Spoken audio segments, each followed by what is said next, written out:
Alright, today we are going to look at this question, instrumental pattern development. It's actually a past question in technical and vocational education. That is, we are going to dive straight to section B because the paper is comprised of two sections. Section A with the answer or one question, and section B is a composition section, which is a graphical section. We have to answer the questions graphically. So these are the questions for section B, and this is the work to be done.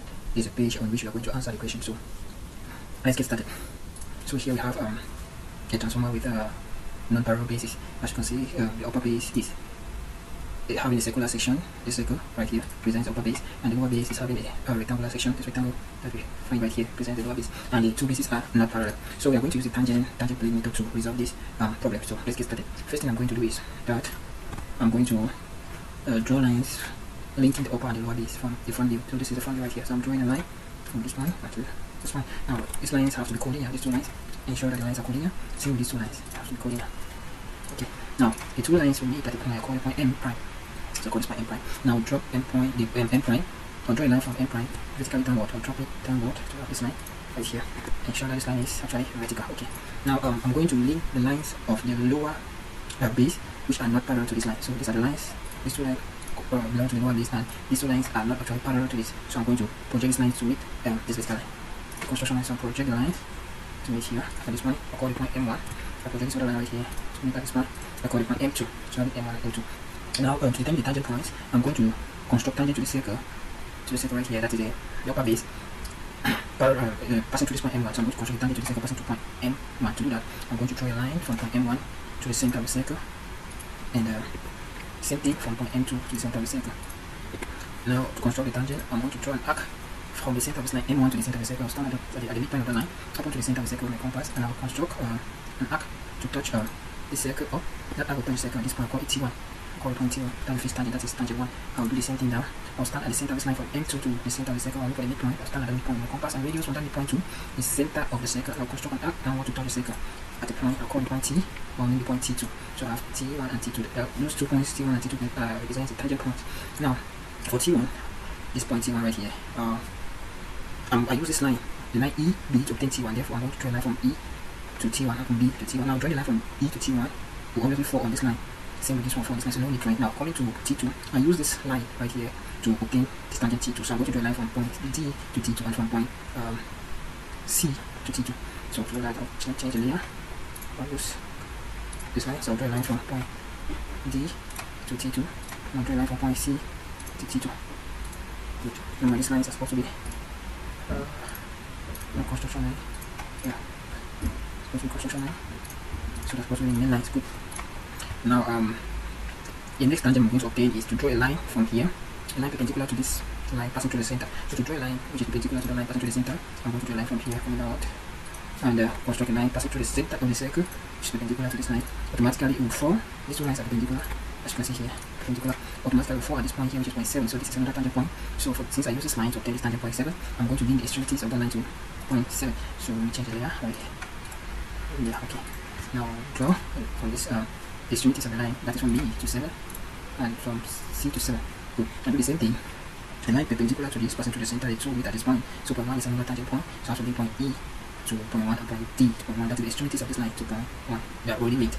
Now the next thing I'm going to do is I'm going to divide this my circle into traffic parts. So to divide it, I'm simply going to mark a point from here, and to that point I'm going to let's say construct a line. Let's say from here to the center. Now dividing the circle into traffic part, the angle obviously is going to be 30 degrees. So I'm just going to angle 30 degrees here. So I need the point all around. So I'm just going to create a circular pattern to this. Turn to the center. No, to the center right here. A circular pattern using this point, or make this point to go around how many times? Let's say 12, maybe 12 points. So 12 points right here. Good. So I'm having 12 points. So this is point 1. I'll call this one point 1. This is point 1, sorry. So I'll call this 2, 3, this 4, so on. So this is point 2 right here. And this point, I'll call it point 3. And this is point 4. The next point should be point 5. This is point 5 right here. The next point 6. This is point 6. Okay. I put it inside. Now we have point 7. Going to give me this is point 7 right here. Point 8. This is point 8. And point 9 here. we have point 10, we give 11 right here, and call this point 12. Now these are the points that we're having, 1, 2, or 1 to 12. So I'm going to now link the various points to the extremities of the lower base. The lines represent the lower base. So we change the layer, and I'm going to use dotted lines. So I'm going to use dotted line to link them. So from here to this one, and it's supposed to be dotted. So I'm going to use dotted lines to them. Point 6 to that point. Link here 8 to this line, dotted. 9 dotted there is already 11.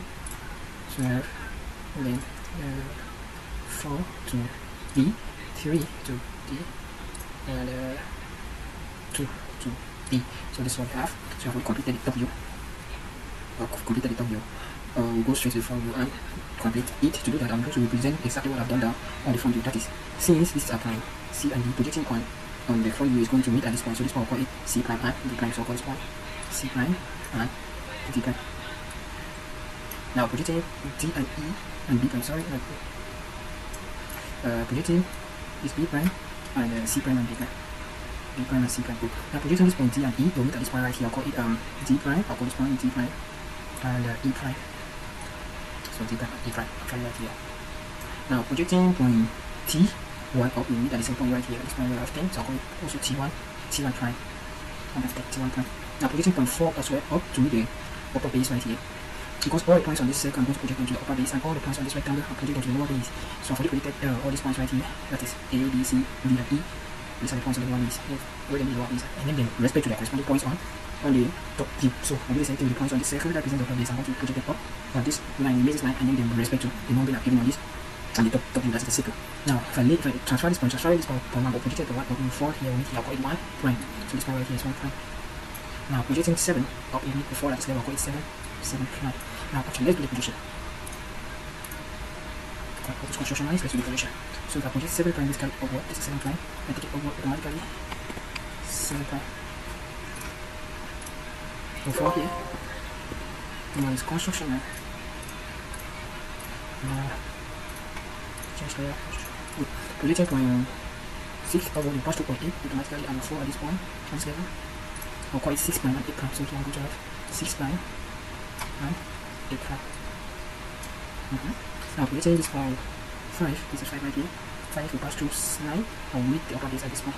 So I'll call it 5 prime and 9 prime. So this is 5 prime and 9 prime. Now projecting point 4 will pass automatically the same point. We'll have 10 at T1, so I'll call this point here also 4 prime. Now the next I'm going to project is point 3. It will pass through point 11 and meeting this point, I'll call it 3 prime and 11 prime. So I can call it 3 prime and 11 prime.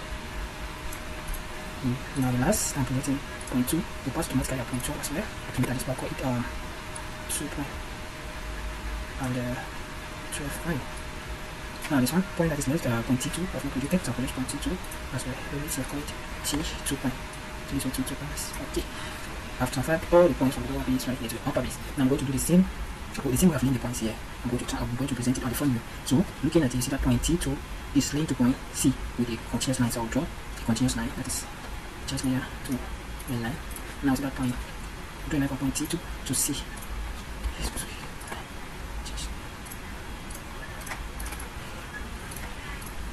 Okay.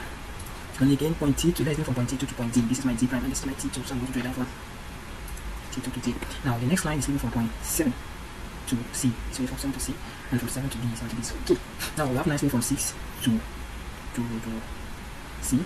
And also from 5 to C. So what we're going to do is, and the lines are indotted, same here, 4 to D, 3 to D, 2 to D, all the lines are indotted, so I'm going to change the layer to be dotted. Okay, so I'm going to draw lines from here, 3 to dotted, 2 to dotted, and 4, this is 4 to E dotted, and it's a line from 6 to D dotted, it's a line from 5 as well to C dotted, here is not dotted, and the normal line from here, so that is not like this. Okay. On the other side, we have a line as well from, we see this is our seam, the seam is this level right here. Normally, this is our seam from T2 to E, that's our seam. And normally this seam has to be indotted, because it's actually behind. So I will change it to be indotted, because it's behind, even from the direction the seam is behind. Now, we have other points from 8 like 8 to B dotted this way, 8 to B, 9 to B dotted 9 to B, and then this other side 11 to E, everything is okay. I think I've completed it. I've completed the front and the top view. Now in the next video we are going to learn how to draw the pattern. So thanks for watching.